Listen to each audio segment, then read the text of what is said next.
Wishnu Tumio Sikiswa Biar Rukmini Biar itu anda Ojek asal sendiri dalam kerja. Anda jangan abahula, anda jangan abahula kan? Bekerja dalam kerja. Balai dengan semua yang jawab abahula di polisi lagi. Be, atau kurau abah polisi. Sikiswa baik jangan so. Jangan untuk bantu kerja. Jangan abahula sebab kita tak panalai, kita panalai.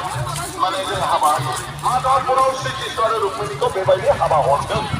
Anda harus melibat saya. Marau, jangan malu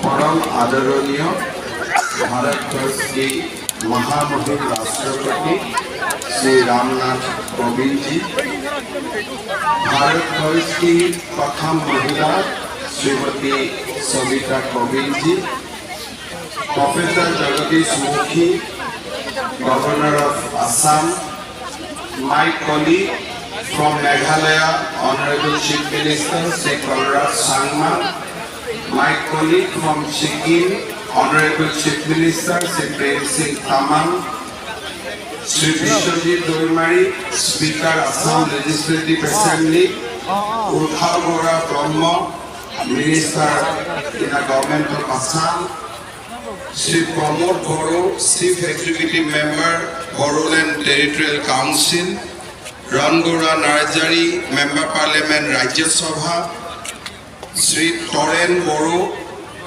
Boro Sahitya Sabhar Honmaniya Sabhapati, Sri Prashanto Boro, Boro Sahitya Sabhar Honmaniya Sadharan Sampadak, Sri Dipen Boro, Nikhil Boro Chhatra Santhar Honmaniya Sabhapati, উপস্থিত মোৰ অতিকে সন্মানৰ ৰাইজ, আইসকল, দেউতাসকল আৰু বুঢ়ীবৃন্দ,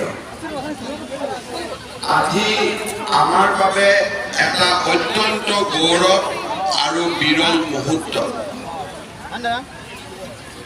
आप लोग को ये जान के बहुत ही गौरवान्वित आप लोग को महसूस होगा कि असम में असम साहित्य सभा, निखिल बड़ो साहित्य सभा, कम्युनिटी का अपना अपना साहित्य सभा है, लिटरेरी ऑर्गेनाइजेशन।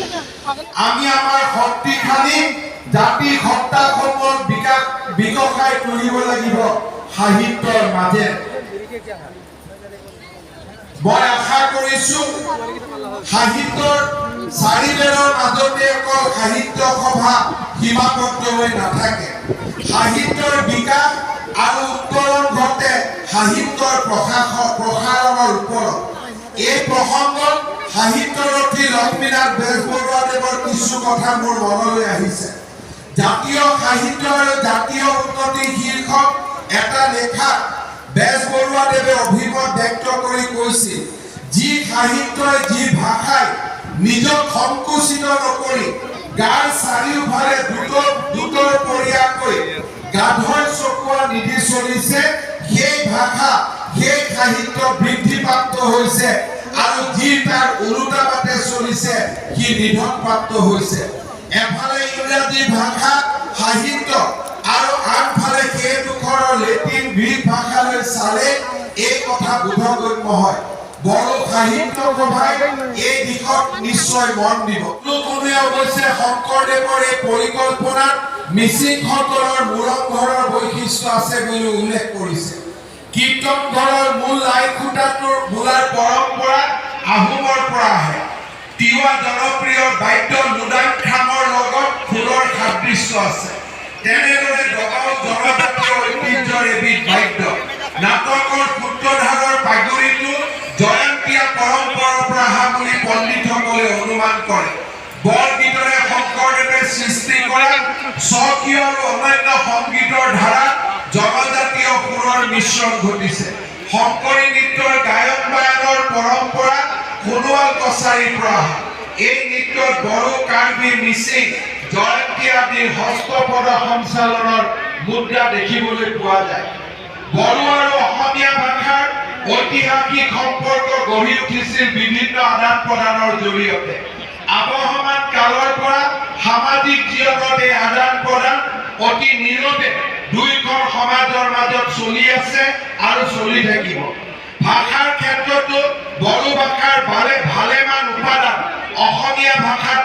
পতা পণ্ডিতসকলে উল্লেখ কৰিছে ডক্টৰ বাণীকান্ত কাকতিয়ে তেখেতে Assamese its formation and develop নামৰ গ্ৰন্থখনত এই সম্পৰ্কে দীঘলীয়া আলোচনা দাঙি ধৰিছে তেওঁ কৈ গৈছে নামৰ আগত দ্বিযুক্ত নদীৰ নামবোৰ যেনে দিখৌ বিক্ৰম দিচাং আদি নদীবোৰৰ নাম বড়োমূলৰ তেনেদৰে হাজো হাকামা বিহামপুৰ আদি বড়োমূলৰ ঠাইৰ নাম আনহাতে অসমীয়া ভাষাৰ বহু শব্দৰ আদিও বড়ো কছাৰীসকলৰ লোক সংস্কৃতিৰ মাজত বিচাৰি পোৱা যায় বড়োসকলৰ খেৰাই পূজাৰ ভিতৰতে আৰু গীতবোৰৰ মাজতো তদ্ৰুপ লোক সংস্কৃতিৰ উপাদান পোৱা যায় ভয়ামৰ কৃষিজীৱী সম্প্ৰদায়ৰ মাজত সংস্কৃতিৰ একতা আনি দিছিল নাঙলৰ ব্যৱহাৰ বড়োসকলৰ নাঙলক নামগল বোলে বড়ো আৰু অবড়ো অসমীয়া খেতি বাতিৰ সঁজুলি ঘৰ সজাৰ প্ৰণালী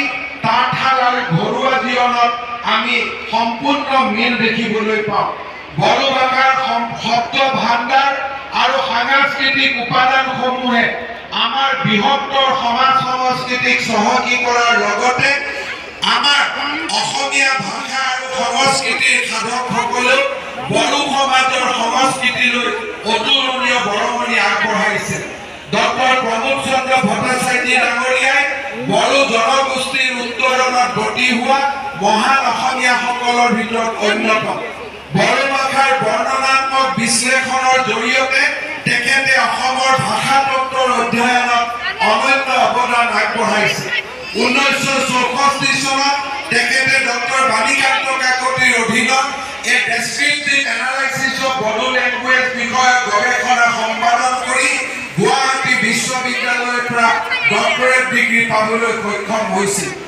অসম চৰকাৰৰ দ্বাৰা স্থাপিত আনন্দৰাম বৰুৱা ভাষা কলা কৃষ্টি সংস্থাই বড়ো অসমীয়া ইংৰাজী অভিধান প্ৰণয়ন কৰি অসমীয়া ভাষাৰ পৰা বড়ো ভাষালৈ আৰু বড়ো ভাষাৰ পৰা অসমীয়া ভাষালৈ অনুদিত গ্ৰন্থ প্ৰকাশৰ দিশত গুৰুত্বপূৰ্ণ ভূমিকা গ্ৰহণ কৰিছে ৰাজ্য চৰকাৰে এই দিশত সম্পূৰ্ণ সহযোগিতা আগবঢ়াইছে বড়ো ভাষাৰ দৰে আন জনগোষ্ঠীৰ ভাষা কলা কৃষ্টি সংস্কৃতিকো আগবঢ়াই লৈ যাবলৈ অসম চৰকাৰে আমাৰ ভাষা গৌৰৱ আঁচনিৰ জৰিয়তে বিভিন্ন দিশত ৰাজ্য চৰকাৰে আমাৰ ভাষা সাহিত্যৰ অনুষ্ঠানবিলাকক সহায় কৰি আহিছে জাতি জনগোষ্ঠীৰ বাবে প্ৰেৰণাৰ প্ৰতীক বড়ো সাহিত্য সভাৰ উদ্যোগতে অসম চৰকাৰে ট্ৰাইবেল লেংগুৱেজ ডাইৰেক্টৰেট আৰম্ভ কৰিছিল আৰু বড়ো সাহিত্য সভাই বড়ো জনগোষ্ঠীৰ লগতে অসমৰ আন জনগোষ্ঠীয় ভাষা কলা কৃষ্টিৰ ক্ষেত্ৰতো বিকাশৰ ক্ষেত্ৰতো বৌদ্ধিক নেতৃত্ব গ্ৰহণ কৰি আহিছে মই আজিৰ এই অনুষ্ঠানত অসমবাসী ৰাইজৰ হৈ বড়ো সাহিত্য সভা তেখেতসকলৰ যি গৌৰৱময় ভূমিকা তাৰ বাবে মই ধন্যবাদ আৰু কৃতজ্ঞতা জ্ঞাপন কৰিছোঁ বড়ো সাহিত্য সভাৰ উদ্যোগত আৰু প্ৰধানমন্ত্ৰী নৰেন্দ্ৰ মোদী ডাঙৰীয়াৰ প্ৰচেষ্টাত বড়ো ভাষা ইতিমধ্যে ৰাজ্য চৰকাৰে সহযোগী ভাষাৰ স্বীকৃতি দিছে আজি বড়ো ভাষাই সংবিধানৰ ৮ম শিডিউলত উজ্জ্বল নক্ষত্ৰৰ দৰে জিলিকিছে ক্লাছ 10 লৈকে বড়ো মিডিয়ামৰ বিদ্যালয়সমূহ স্থাপন হৈছে আজিৰ সভাতে মই অত্যন্ত গৌৰৱ ভাৱেৰে অসম চৰকাৰৰ হৈ ঘোষণা কৰিব বিচাৰিছোঁ যে এতিয়াৰ পৰা ক্লাছ 11 আৰু 12তো বড়ো মিডিয়াম প্ৰৱৰ্তন কৰাৰ ব্যৱস্থা কৰা হ'ব মই ভাবোঁ যে সিলেক্টেড স্কুলত আমি লাহে লাহে 11 আৰু 12ত বড়ো ভাষাক প্ৰৱৰ্তন কৰাৰ লগে লগে স্নাতক আৰু স্নাতকোত্তৰ পৰ্যায়লৈ বড়ো ভাষাক লৈ যোৱাৰ পথ মুকলি হ'ব ইয়াৰ লগে লগে আজিৰ 61তম অনুষ্ঠানত মই ৰাজ্য চৰকাৰ হৈ অত্যন্ত বিনম্ৰতাৰে সৈতে বড়ো সাহিত্য সভাৰ জিলাসমূহত বড়ো সাহিত্য সভাৰ কাৰ্যালয় স্থাপনৰ বাবে প্ৰতিটো জিলাত কাৰ্যালয় নিৰ্মাণৰ বাবে মই 50 লাখ টকাকৈ এটা অনুদান আগবঢ়াইছোঁ য'ত নেকি বড়ো ভাষা কোৱা লোক আছে য'ত বড়ো জনগোষ্ঠীৰ লোক আছে সেই প্ৰতিখন জিলাতে একোটাকৈ বড়ো সাহিত্য সভাৰ কাৰ্যালয় হ'ব আৰু সেই কাৰ্যালয় নিৰ্মাণৰ বাবে ৰাজ্য চৰকাৰে প্ৰত্যেক বছৰতে 3 বছৰত সমাপ্ত হোৱাকৈ 50 লাখ টকাৰ বৰঙণি আগবঢ়াব। ইয়াৰ উপৰিও আজিৰ সভাতে বড়ো জনগোষ্ঠীৰ ভাষা সংস্কৃতিৰ কাম কৰি যাবলৈ আমি আগবঢ়োৱা আগত আৰ্থিক সাহায্যৰ উপৰিও বড়ো সাহিত্য সভা আৰু 5 কোটি টকাৰ এটা ৰিভলভিং ফাণ্ড দিয়াৰ কথাও মই আজিৰ সভাতে ঘোষণা কৰিবলৈ পাই গৌৰৱ অনুভৱ কৰিছোঁ। फिर मैं एक बार भारतवर्ष की महामहिम राष्ट्रपति रामनाथ कोविंद जी को धन्यवाद देना चाहता हूँ। अति कम समय में राष्ट्रपति जी ने दोबारा असम आने का कष्ट किया। पहले लासित बरफुकन का 400 जन्म जयंती समारोह में राष्ट्रपति जी हमारा बीच में आया था। आज दोबारा बड़ो साहित्य सभा का अधिवेशन में राष्ट्रपति जी आके असम वासियों को गौरवान्वित किया है। मैं रामनाथ कोविंद जी को महामहिम राष्ट्रपति जी को मैं दोबारा धन्यवाद देना चाहता हूँ। पहले असम में कोई भी राष्ट्रपति 2-3 महीना में दोबारा आने का कष्ट नहीं किया था। अब असम वासी हमेशा आपका ग्रेटफुल रहेगा और मैं आज सभा का ये बहुत ज्यादा प्रासंगिक नहीं है, फिर भी मैं ये बताना चाहता हूँ। राष्ट्रपति जी काजीरंगा में रहा था एक रात। काजीरंगा में राज्य सरकार के ने प्रचेष्टा शुरू किया था कि एक एलिवेटेड कॉरिडोर बने जहां से जानवर लोग बाढ़ से अपना प्रोटेक्शन मिल सकता है। राष्ट्रपति जी एक रात काजीरंगा में रुका और राष्ट्रपति जी जाके नितिन गडकरी जी को बोला कि एलिवेटेड कॉरिडोर काजीरंगा में होने से अच्छा है। मैं खुशी दिल से बोलना चाहता हूँ कि महामहिम जी का रिक्वेस्ट का बाद भारत सरकार ने काजीरंगा में एक 22 किलोमीटर लंबी एलिवेटेड कॉरिडोर परियोजना को स्वीकृति दिया है, जिसका कारण हम हमेशा राष्ट्रपति जी का ऊपर ग्रेटफुल रहेगा। पुनः मैं आप लोग सबको धन्यवाद देना चाहता हूँ और आप लोग को सबको प्रणाम करते हुए मैं मेरा वाणी का विराम देता हूँ। बहुत बहुत धन्यवाद। भारत की प्रथम महिला श्रीमती सविता कोविंद जी, असम के माननीय मुख्यमंत्री डॉक्टर हेमंत बिश्व शर्मा जी, सिक्किम के माननीय मुख्यमंत्री श्री प्रेम सिंह तमांग जी, मेघालय के मुख्यमंत्री श्रीमान के संगमा जी, असम विधानसभा के माननीय अध्यक्ष श्री विश्वजीत देववारी जी, असम सरकार में मंत्री श्री यूजी ब्रह्मा जी,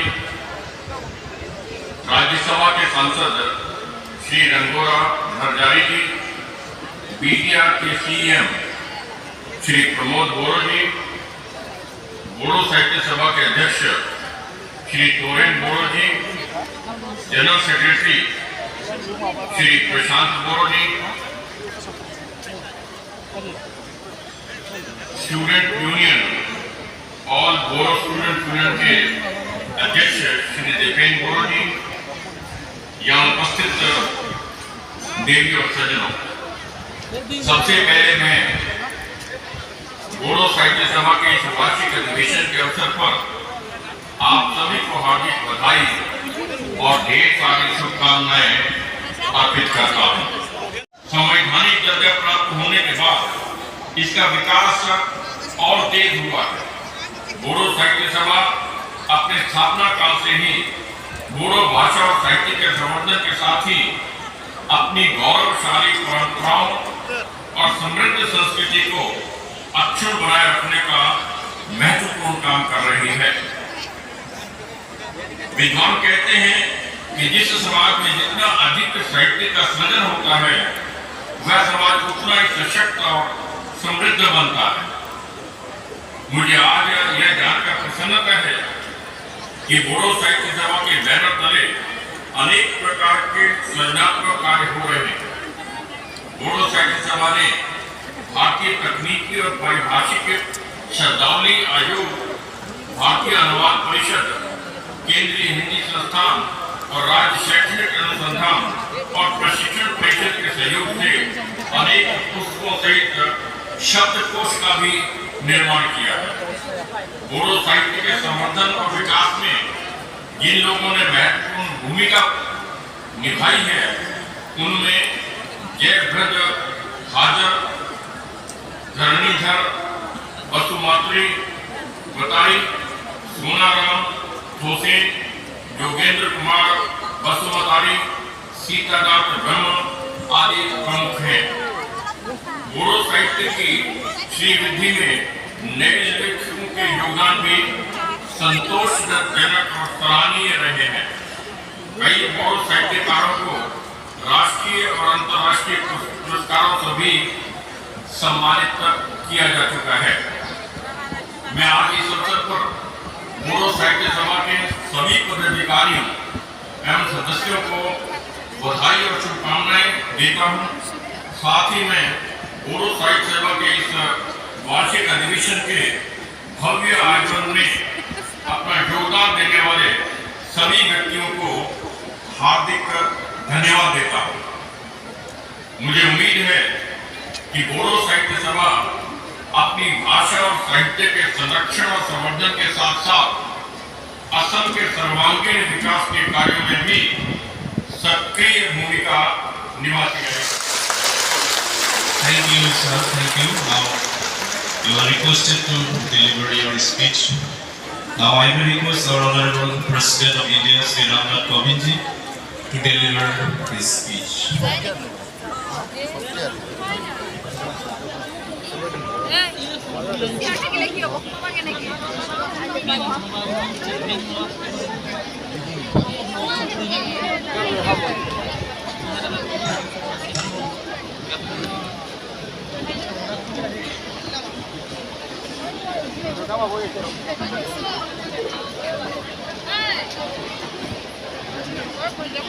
बोडो साहित्य सभा के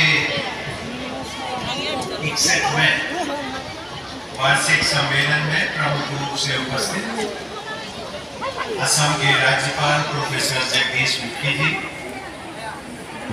असम के मुख्यमंत्री डॉक्टर हेमंत बिश्व शर्मा जी, सिक्किम के मुख्यमंत्री श्री प्रेम सिंह तमांग जी, मेघालय के मुख्यमंत्री श्री कॉनराड संगमा जी, विधानसभा के अध्यक्ष श्री विश्वजीत देवमारी जी, असम के cabinet minister Shri U G Brahma ji, Rajya Sabha सांसद श्री रमन बरा नारजारी जी, बोडोलैंड टेरिटोरियल काउंसिल के chief executive member Shri Pramod Bodo ji, Sahitya Sabha के सम्मेलन के अध्यक्ष श्री तोरिन बोडो जी, बोडो साहित्य सभा के महासचिव श्री प्रशांत बोडो जी, ऑल बोडो स्टूडेंट्स यूनियन के अध्यक्ष श्री दीपेन बोडो जी, अन्य विशिष्ट अतिथिगण, इस पंडाल में उपस्थित सभी देवियों, सज्जनों और नौजवान साथियों, खुलुमबाय।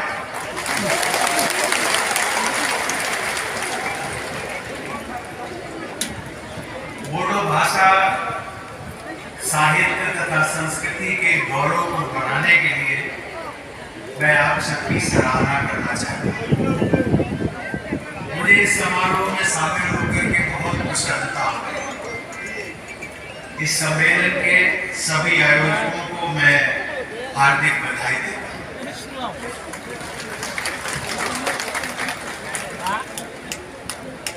और इस सम्मेलन में जो आप लोग आए हैं, आने वालों का अभी तांता लगा हुआ है। मैं बाएं तरफ अपने देख रहा था कि अभी भी लोग आ रहे हैं और मुझे लगता है कि जाने वाले कम है, आने वाले अधिक है।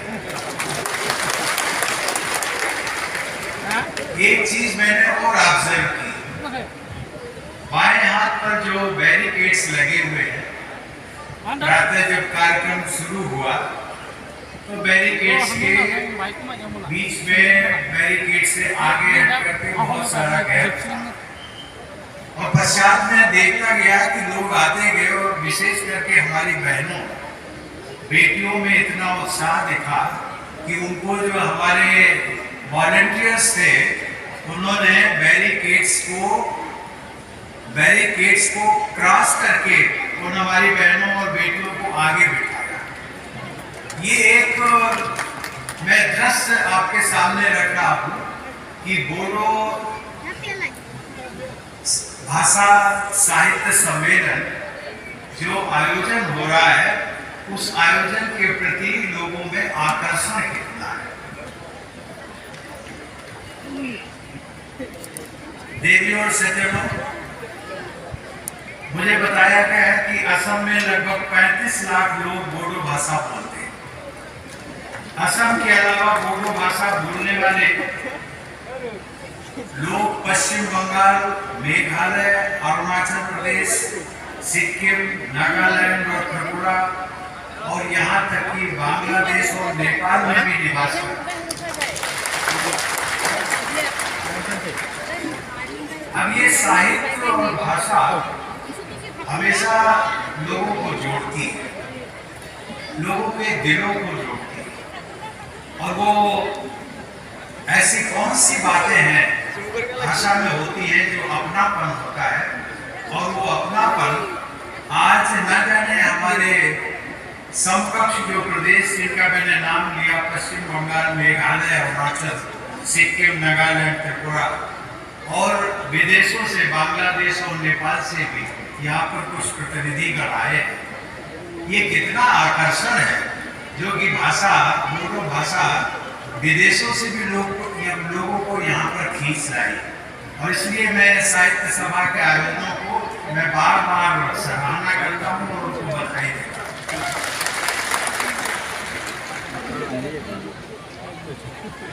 आप सब लोगों ने देखा, मुझे भी देखकर प्रसन्नता हुई कि सिक्किम तथा मेघालय के मुख्यमंत्री भी इस समारोह में उपस्थित हैं। मेघालय के मुख्यमंत्री संगमा जी का उद्बोधन भी हम सब लोगों ने सुना और सिक्किम के मुख्यमंत्री प्रेम सिंह तमांग जी से मैं पूछ रहा था कि आप क्यों नहीं बोल रहे हैं, तो उन्होंने कहा नहीं, कार्यक्रम तो अभी चलने वाला है और मैं बोलूंगा। मैंने कहा बहुत अच्छा है क्योंकि मेरे समक्ष आप बोलते तो समय सीमा रहती है और जब मैं चला जाऊंगा तो आप खोल करके बोलिएगा। ये भी मुझे प्रसन्नता की बात है कि जैसा मैंने अभी उल्लेख किया कि बांग्लादेश और नेपाल के बोडो भाषी प्रतिनिधि भी यहाँ उपस्थित हैं। मित्रों, इसी वर्ष मुझे बताया गया कि जनवरी में तामिलपुर जिले का गठन हुआ है। मैं तामिलपुर जिले के उज्ज्वल भविष्य के लिए मैं यहाँ पर उपस्थित इस जिले के सभी निवासियों को अपनी हार्दिक शुभकामनाएं देता हूँ। केंद्र सरकार और पूर्वोत्तर के राज्यों की सरकारों के मिले जुले प्रयासों से इस क्षेत्र में सौहार्द और शांति का वातावरण और भी मजबूत होता जा रहा है। इस परिवर्तन के लिए मैं केंद्र सरकार, राज्य सरकार तथा बोडो क्षेत्र के सभी भाइयों और बहनों को बधाई देता हूँ। इस बदलाव में विकास कार्यों की महत्वपूर्ण भूमिका है। मुझे बताया गया है कि इस क्षेत्र में एक सेंट्रल इंस्टीट्यूट ऑफ टेक्नोलॉजी भी स्थापित है जिसे विश्वविद्यालय का दर्जा प्राप्त है। कोकराझार में स्थित बोडोलैंड यूनिवर्सिटी, जिसके चांसलर राज्यपाल महोदय स्वयं है, तथा अनेक महाविद्यालयों और पॉलिटेक्निक्स में विद्यार्थीगण उच्च शिक्षा प्राप्त कर रहे हैं और अपने उज्ज्वल भविष्य की राह बना रहे हैं। इसके अलावा अनेक उच्च शिक्षण संस्थानों की भी स्थापना को मंजूरी दी गई। यह प्रसन्नता की बात है कि इस सभा स्थल के क्षेत्र में एक मेडिकल कॉलेज भी स्थापित किया जाएगा।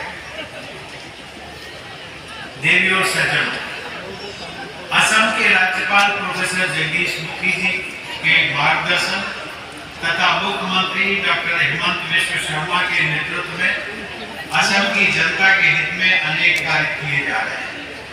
विकास तथा जन कल्याण के ऐसे कार्यों के लिए मैं राज्य सरकार की पूरी टीम की सराहना करता हूँ। मुझे बताया गया है कि विधानसभा के अध्यक्ष श्री विश्वजीत देवारी ने भी बोडो भाषा के प्रचार और प्रसार के लिए इस सम्मेलन के आयोजन में अपना महत्वपूर्ण योगदान दिया है। मैं श्री देवारी जी को भी साधुवाद देता हूँ। देवी और सज्जनों, बोडो समाज के लोगों से मेरा पुराना रिश्ता है। मेरे लिए बोडो संस्कृति और भाषा से संपर्क कोई नई बात नहीं है। मुझे याद है कि जब मैं राज्यसभा सांसद था तब इस क्षेत्र के कई जनप्रतिनिधियों के साथ मेरा मिलना जुलना होता था। हम सब गर्व जोशी के साथ मिलते थे, बातचीत करते थे और बोडोलैंड के बारे में भी बात करते थे। उनमें से मेरे कुछ परिचित तो आज की सभा में भी उपस्थित हैं। उदाहरण के लिए यहाँ उपस्थित श्री यूजी ब्रह्मा। यूजी ब्रह्मा ने न केवल एक जनप्रतिनिधि और राज्यसभा सदस्य के रूप में बल्कि असम सरकार में मंत्री के रूप में भी अपनी पहचान बनाई है, बल्कि वे साहित्य अकादमी पुरस्कार से भी सम्मानित किए जा चुके हैं। इसके अतिरिक्त लोकसभा में इस क्षेत्र का प्रतिनिधित्व करने वाले तत्कालीन उस समय एक सांसद हुआ करते थे श्री एसके बासुमतारी। उनका भी मैं नाम आज लेना चाहूंगा। वो मेरे अच्छे मित्र थे।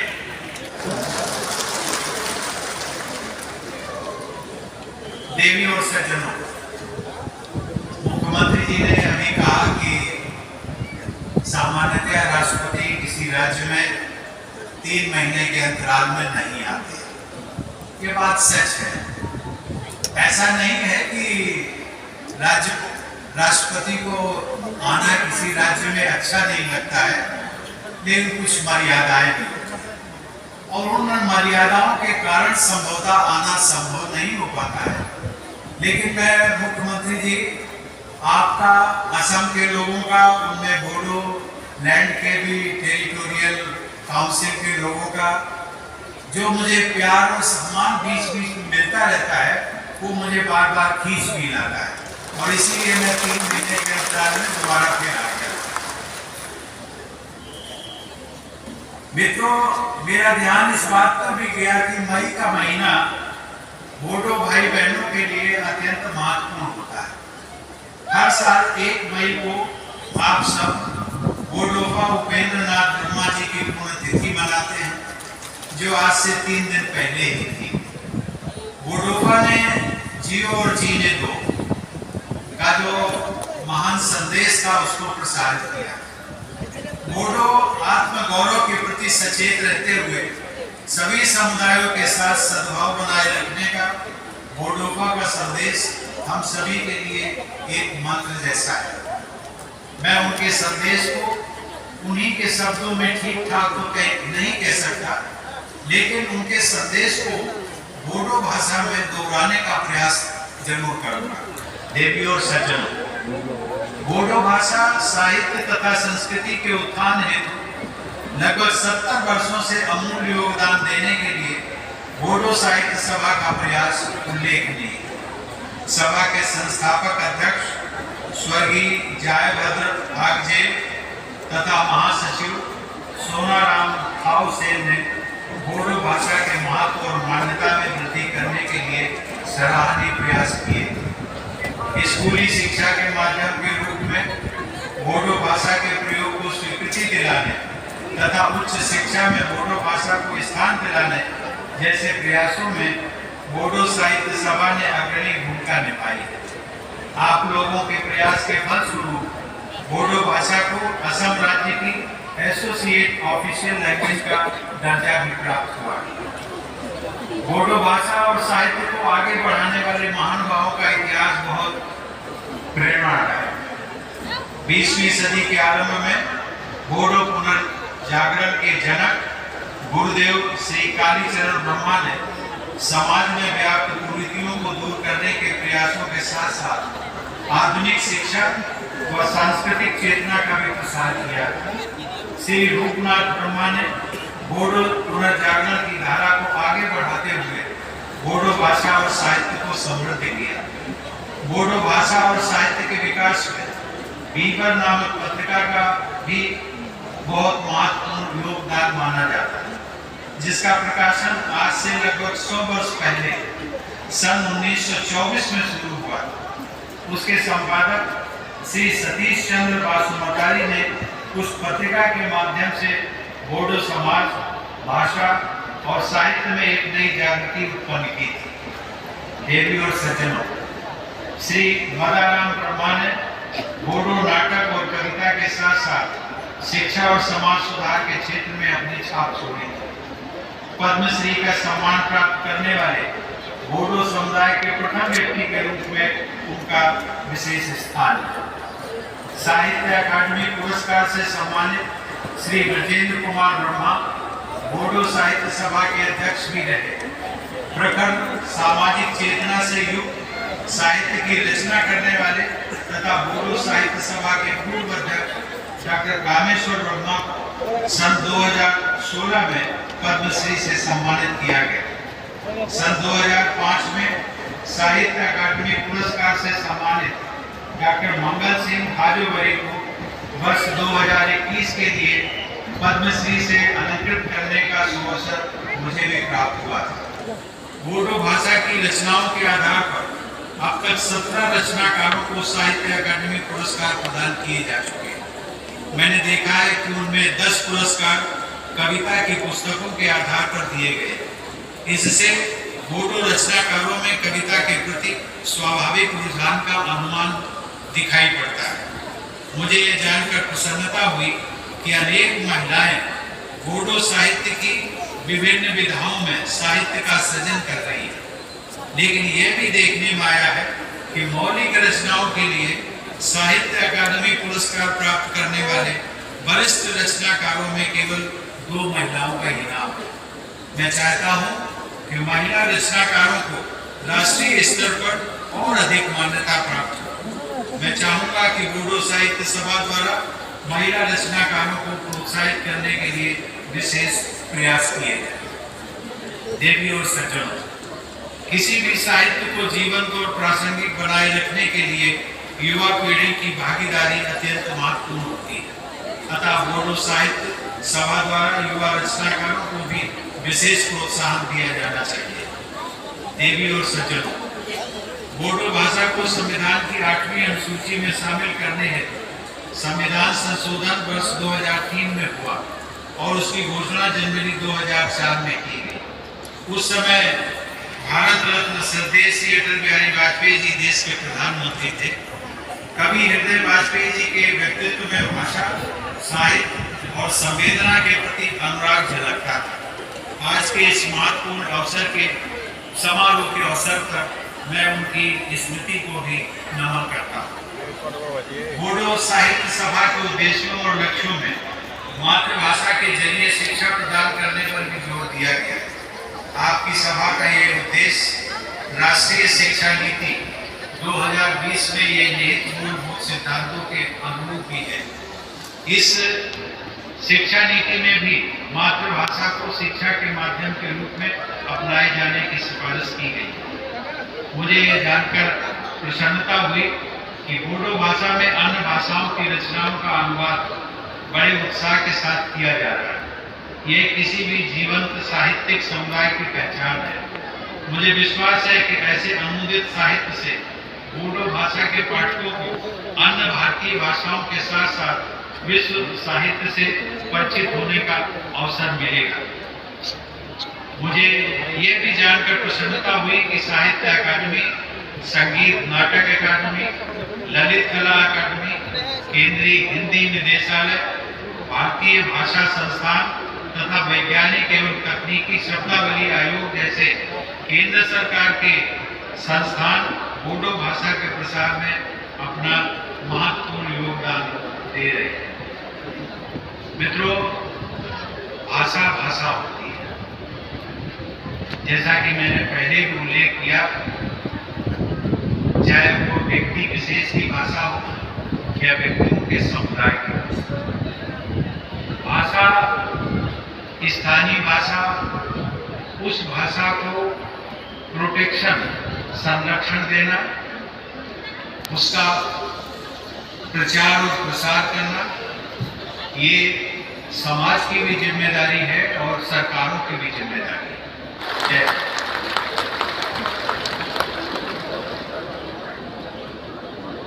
धन्यवाद जोंनि माहारियारि सं मेथाइखौ खननो थाखाय खावलायबाय।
धन्यवाद आप सभी को बोडो साहित्य सभा की ओर से और हमारे सभी बोडो भाइयों की ओर से आप सभी को हार्दिक धन्यवाद देते हैं। जिल्हा मानगोनां मन्त्री युजि ब्रह्म बिथाङाबो बिबुंथि लाखिगोन। राज्य सभानि एमपि लोंगोरा नार्जारि आरो लोगोसे आसाम एसेम्ब्लिनि बुंथिगिरि बिश्वजित दैमारि बिथांमोनाबो बिबुंथि लाखिगोन। दा बेनिखायनो नोंथांमोन बयखौबो सिगाङाव जिरायनानै थानो थाखाय खावलायनाय जाबाय आरो मोसानायखौ दिन्थिफुंनो थाखाय खावलायनाय जाबाय।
साबायखर जासिनो थाखाय आं खावलायबाय दा बिनि उनाव दंबावो जोंहा बावैसो रायजो सभानि सोद्रोमा हिसाबै रायजो सभानि एमपि हिसाबै सायख'जानाय मानाव गेदेर रोनगोरा नार्जारि सार बिथांखौबो बे समाव जों बर' थुनलाइ आफादनिफ्राय जोंहा बरायनायनि खाबुखौ जों मोनाखैमोन बे जथुम्मायावनो जोङो जोंनि बर' थुनलाइ आफादनि जानानै बानजाय आफादनि जानानै गोदान जोंनि रायजो सभानि एमपि मानाव गेदेर रोनगोरा नार्जारि बिथांखौ जोंनिफ्राय बरायनाय जाबाय आरो रायजो राजा नोंथांमोना बिथांनो आखाइ खबनानै खेबसेबाव अनसायनाय जासिनो थाखाय खावलायनाय जाबाय आरो जोंनि गेजेराव दंबावो दुलाराय बर' फरायसा आफादनि मानगोनां आफादगिरि मुस्रि दिपेन बर' बिथांखौबो बे समाव जों बर' थुनलाइ आफादनि जानानै जोंनि बरायनायखौ जासिनो नागिरदों आरो जोंनि बे बरायनायखौ आजावनो थाखाय दिपेन बर' बिथांखौ खावलायनाय जाबाय जों दा जोंनि बर' थुनलाइ आफादनि लेङाइ आफादगिरि सीताराम बसुमतारी बिथांखौबो बानजाय आफादनिफ्राय बे समाव गांसे आर'नाइजों मान बरायनाय जासिगोन आरो बे मान बरायनायखौ आजावनो थाखाय खावलायनाय जाबाय बर' थुनलाइ आफादनि लेङाइ आफादगिरि रमेला इस्लारि बिथाङाबो जोंनि जौसाङाव दङ बे समाव बिथांखौबो बानजाय आफादनिफ्राय जि बरायनाय बे बरायनायखौ आजावनो थाखाय खावलायबाय जोंनि गेजेराव दंबावो बिटिआर इएम अनिल बसुमतारी बिथांखौबो बे समाव जोंनि बर' थुनलाइ आफादनिफ्राय बरायनाय बे बरायनायखौ आजावनो थाखाय खावलायनाय जाबाय। गोजोन्थों। दायो जोंहा थांखि जानाय बुंथिगिरि आलासि गुवाहाटी मुलुगसोलोंसालिनि बर' बिफाननि प्रफेसर डक्टर भुपेन नार्जारी सार बिथांखौ बिबुंथि लाखिनो थाखाय खावलायनाय जाबाय।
Thank you.